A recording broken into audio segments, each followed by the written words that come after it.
It's 107.7 The Bone. Baby Huey and Chasta here. Chasta, we've been out here all day broadcasting from the Vans Warped Tour backstage at Shoreline. And this band right here, when we saw the lineup come out, we knew a lot of people were going to come just to see these guys. Absolutely. And we have one of the members here right now. Yeah, we've got Armand of Sick of It All. Hey, what's up? How's it going? Pretty good, pretty good. Dude, like seriously, everyone that I've talked to who said they were going to come and said, we're going to go see Sick of It All. I know, it's really been a theme. For you guys. That's good. It's good to hear because, you know, we always try to put 100% into our live shows. Yeah. The live show is like it's a moment where a lot of people understand the band. Yeah. Because you know, we're one of those weird bands where people will have heard of us and have heard of our music. They don't quite get it until they see the live show. They see it live, yeah. And then when it's understood, then it's a thing. They get it. And They then they're lifers. come back. Right. Yeah, exactly. Right. Then it's a whole different story. It's kind of a difficult thing though to reach people when that's the way people perceive you. Yeah. You know, Try to so get them to come out to you. yeah, exactly. You gotta get them to the show So it's first. not like you can rely on regular marketing. It's not like you can rely on the regular like mainstream music industry to make you more noticed Right. when it's your own live show that brings people in. Yeah. You know? Well, we've been talking a lot about that with artists that we've interviewed today about the Warped Tour being so great for that because you do have a tour where there's all these different kinds of bands that come together that typically wouldn't, right? Yeah. So there's like, you know, there'll be a ton of fans of one band that'll come see your band and vice versa. So you gain a ton of people and kids at the Warped Tour. It depends on where your stage is. Yeah, You know? yeah. Like one of the things that we've noticed on this tour, and as crazy as it sounds, listen to this, the best shows for us on this tour, like I'm not saying like today was great. Yeah. I'm taking anything away from today, but like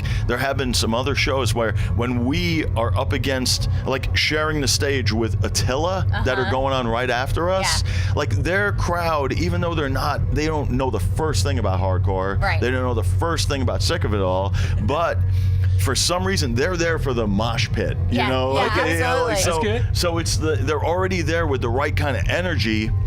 They want that. And you just pick up on it. So when we play, it's like this thing where we're playing to a captive audience. Yeah. And all those people want to hear heavy, loud, aggressive. Right. So it's like it works. And you know, it's a strange thing that to think of Sick of It All being paired up with Attila in that way. But for us, those were some of the best shows on this whole tour. It's really interesting. Yeah. Has there any bands on this tour that kind of surprised you? Like you may not know too much about them, but you're like, oh my God, that's a badass band. I'm gonna keep checking them out after this. Shit, I don't know. I mean, everybody on the hard rock stage, I would definitely say Beyond, the first band that comes to mind as far as that goes, because I already knew Municipal Waste was awesome. Yeah. Municipal Waste, But Valiant Thor. We just my talked God, to him. Those What a guys funny are dude. just like, but energy. beyond the personality, like Yeah. every guy in the band has a really strong personality. Yeah. It's like a great guy to hang out with. Yeah. But when they get together and they, play their songs, it's just like they're like a jam band, but heavy and aggressive and melodic in their own like rock god kind of way, and it's like. It's a real special thing. He was saying that they're like a band's band or a musician's musician, right? Like all the bands come out to like watch them. Maybe not as many like fans. And in a way, Sick of It All is too. Yeah. Sick of It All sometimes, like, some of these shows on the Warped Tour, it's a similar thing where the audience, at large might not really understand where we're coming from or what we're doing, but all of a sudden there's all these band members surrounding like the whole audience and all on the stage and everything like that. And we're playing for all the guys that like we influenced coming up, that all of these like heavy bands playing the Mutant stages and stuff like that. Like we've played a part in all of their lives. So they'll come like check us out and give us that kind of support, and it's great. Yeah. Do you feel like as being a band that's been around as you guys have a lot of people come up to you for like advice or stuff like. I mean, I'm kind of curious. Like when the day's over, do a lot of people, when you guys are just hanging out, do they pick your brain for like tips for longevity? No, I think it's a generally understood thing that party time is party time. So if everybody's hanging out together, it's just a party. That's cool. It's not like they really try to going back to school or something. Yeah, exactly. Like try to get info out of you. Like, oh, what do you think about this aspect of the music industry and blah blah blah. It's not industry talk at all. Good. Yeah. Just fun. Which is networking. I prefer it. Cool. I prefer just hanging out with people face to face, one on one. Yeah. You know, like man to man kind of stuff, or man to woman. Well, just for you guys as one of the kings of hardcore, and I'm just curious, in today's world, over the last few years, we've seen a lot of bands who've combined. We think of bands that like to combine maybe like pop punk and like hardcore sound together. Are you a fan of that? I love variety. I think that one of the things that is kind of killing music in a way is the fact that the more you categorize it, the more you break it down into different genres or sub-genres and all that kind of crap. I hate it. I agree. I hate it because that's why Europe is this whole different thing where everybody appreciates everything that everybody does, and it's like it's so much more open-minded. That's why a band like Sick of It All's had a better career over in Europe than in the States, is because we could play the solo hardcore band on this crazy like festival bill, and we'll have a great show. And meanwhile, it's not because it was just a big hardcore thing. Right. It's because it was just a show that happened, and people are just open-minded, and they like all of a sudden they're like, whoa, these guys, look at the energy these guys have, and they're like into it. They're drawn to it instead of being like recoiling away from it. Yeah. So it's that open-mindedness that comes from having a big variety in any kind of bill, in any kind of festival, or any even club show. I like it. I like to see it at the club level. I like to see tours go out that aren't like the headliner and then 3 bands that sound exactly like the headliner. Yeah, exactly. You know what I mean? Yes. I like to see it broken up where it's like drawing from different energies and different people and like different fan bases and all that stuff, all put together in one room where everybody can enjoy a variety of music that is all like somehow loosely connected. Yeah. That's what I like. That's the way even hardcore was when I got into it. Yeah. And that's why we wrote a song a few years ago called Hardcore Equals Freedom. Yeah. That was about how free everybody felt getting into hardcore back when we initially got into it. Yeah. As opposed to later on where all of a sudden it's like, oh, you don't have the right uniform on. You don't look the right way. Look the part, right, It's like back when I got into it, every single person that walked through the door to go into the club had their own shit going on, had their own idea of what hardcore should be, and everything was so much richer for it, you had like fanzine guys that would like express themselves and through the written word. You had band members, you had dudes that were like famous for being great like pit guys, and but like everybody kind of like drew off each other's energy, and it made this thing that was like bigger than the sum of its parts. Right. You know what I mean? Yeah. On a personal level, like growing up for you, you've been such a part of so many people's story, as you were saying. Who are your go-tos, like your musical go-tos? Oh, wow. Yeah, I mean... Faves, all-time faves. Oof, Negative Approach. Yeah. Negative Approach from Detroit. They just played last night at the Parkside. With Blood Clot. Yeah. I heard. We were just talking about that. Negative Approach is that if you want like the blueprint for Sick of It All, look to Negative Approach. Right. And it's funny, I've always said that New York hardcore wouldn't be what it is without Detroit. Without Detroit, and that goes back decades, because then you could even take it back to Iggy and the Stooges and MC5 and all those bands that created so much of the sound that we love. Yeah. They're all out of Detroit. Alice Cooper even, like so many super influential bands that came out of that scene that ended up really having a big helping hand in creating what New York was. All that happened that was different was that Mackie from the Cro-Mags threw in a little bit more of like a hip-hop drum beat. Yeah. And created this like bounce, vibe, right, a little bit more of a bounce, a little bit more of a groove, and then New York hardcore happened. Yeah. Man, you're making me kick myself because my best friend Brian went to the Parkside in San Francisco last night to go see Blood Clot. I heard it was a great show. I know, and Negative Approach. I was like, oh my god! But you know, Chasta and I, we work on a morning show, and I had to be at work at 5 a.m. this morning, so it was like I couldn't do the late night and go work and come here. But I'm like, yeah, I'm sure it was amazing. It's too bad. Yeah. Too I bad. know, but what's funny because a couple months ago, my friend Brian, he's like, I got a gift for you. And I said, what is it? And he hands me this disc and it says Blood Clot. He says, listen to it. And I've heard about it.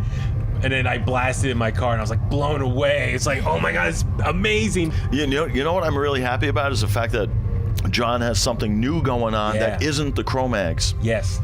You know, because you could have a reunion band until the cows come home. It's still all the same songs, like year after year after year after year. But he's got some new stuff going on. I like to hear that career musicians move on and progress and like Evolve. And evolve and like separate themselves. Well, not separate themselves. You're always going to be able to like bust out the classics and have it be an amazing atmosphere, but it's cool to hear that people are doing new stuff.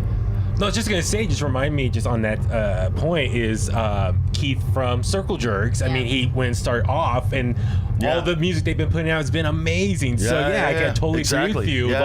Sometimes it's good to kind of reset, your career and maybe start something brand new at a later stage in your life. But it's been badass. And that's one of the things we've noticed about hardcore in general is that there's, besides Sick of It All, there have been a lot of bands that have been constantly trying to, like the members themselves almost keep that in mind, and they're always like coming up with like a new project, new this, new that, and then they won't be the guy from this band anymore. They'll be the guy from this band. And it's like this constantly changing thing now, and that's one of the things that Sick of It All is always kind of competing with, and like. We're not new. We're not like this the next big thing, obviously, but we're competing with a lot of those type of bands. Nice. Well, a couple more questions though for you. It's just, what do you think of the current state of hardcore right now? Is there any bands right now that you're like, that's awesome, like they're doing killer job, or gets me excited that there's still a lot more great hardcore bands coming our way? Yeah, I mean, the thing that bums me out about hardcore is the fact that hardcore, ever since day one, it seems like this is the first time we've toured solidly with Municipal Waste. And I've always said that I've always envied metal crowds because metal crowds, they are so loyal. They're so, I mean, I'm not talking about like, they're into it for a few years and then turn their backs on it. Hardcore has always suffered from that. Suffered from people getting into it for a number of years, and then all of a sudden one day waking up and realizing, oh, I'm not into hardcore anymore. I'm into this other stuff, and they'll never be that same person again that was going off it's to like hardcore. A phase in their life or something. A phase in their life. So that's always been something that has been problematic with hardcore. It's interesting you say that. Just for me, like when I was in high school and college, I was going to a lot of underground punk shows up in the Bay Area, and going to a lot of shows with people from the scene, and jumping on like Facebook now or something, seeing where a lot of them at now. They all changed. Like I remember some of these people used to have colored hair and spikes and mohawk, and now some of them turned into some. Oh, is it like hipsters now? And like some of this look, I can totally understand. He's like, I was like, man, they were preaching how hardcore they were, and now they're too cool to go to a hardcore show. Exactly. Yes. I know that's the curse of hardcore in a way. And meanwhile, when you're a metal band and you have like metal fans, they're diehards. Until the day they die, they're like they're there. They're supporting you. They're at every show. They buy everything. They don't complain about the ticket price. They don't complain about a T-shirt price. They want to support the bands. Whereas hardcore has this like supposedly underground, like real like DIY kind of idea behind it and all that kind of stuff. But that doesn't help with working musicians that are trying to continue. All it does is allow bands to have like a brief moment in the sun, and then you're forgotten. So you have bands that are coming out that are really good, but their moments in the sun are getting less and less and less and less. And I would really like to see a change in that, but how do you convince people? Yeah, I know. That's one of the hardest things. We're kind of the king and queen around here of local rock shows. We're always trying to push people to go out to local shows and all of that. So trust me, we get it. Yeah. So we like to end our interviews. We ask every rock star we've ever interviewed the same question. We get the best answers. Do you know the movie Almost Famous?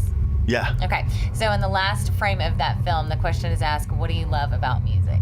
So, what do you love about music? What I love about music is the way it brings people together from it's like a big cross section of society where all of a sudden religion is no longer important, where politics are no longer important, where governments are no longer important, where flags are no longer important. It's like all of those kind of things that are meant to divide people are no longer important, and that's why the powers that be want to shut music down, because music actually takes all of those divisions away. And music is like this great uniting, binding force amongst society that should have the loudest voice, but it's being stamped down, it's being pushed down, and it's a scary thing because you see it all the time. Like, no matter what kind of like corporate takeover is going on, you see it in effect, and it's a sad thing. And I don't know, it's like, what can you do? Just support your local scene, support your local. That's what we say. Like all the time. grassroots. Yeah. Whatever is going on that's like totally grassroots around you, support that. Yeah. Put your phone down, get off the couch, and go to a show. Absolutely. Buy merch. Yeah. Awesome. Seriously. Be those lifer fans. Thank you so much for making the time today. What's next, though, for the band after Warped Tour? After Warped Tour, we have Southeast Asia and Japan coming up in October. Awesome. So we have like a couple of months to relax, work on some new material, because we have that coming up. Cool. We have to create a new album. Perfect. Yeah, Love it. yeah. Well, hey, looking wait. forward to it. Next time you come to the Bay Area, we can talk more about hardcore and all that good stuff. But thank you so much for just all the music from over Cool. the years. Thank you very much, man. Appreciate it all. Yeah. And looking forward to, next time you come through, thank you again. And good luck with everything. Thank you very much. Thank you.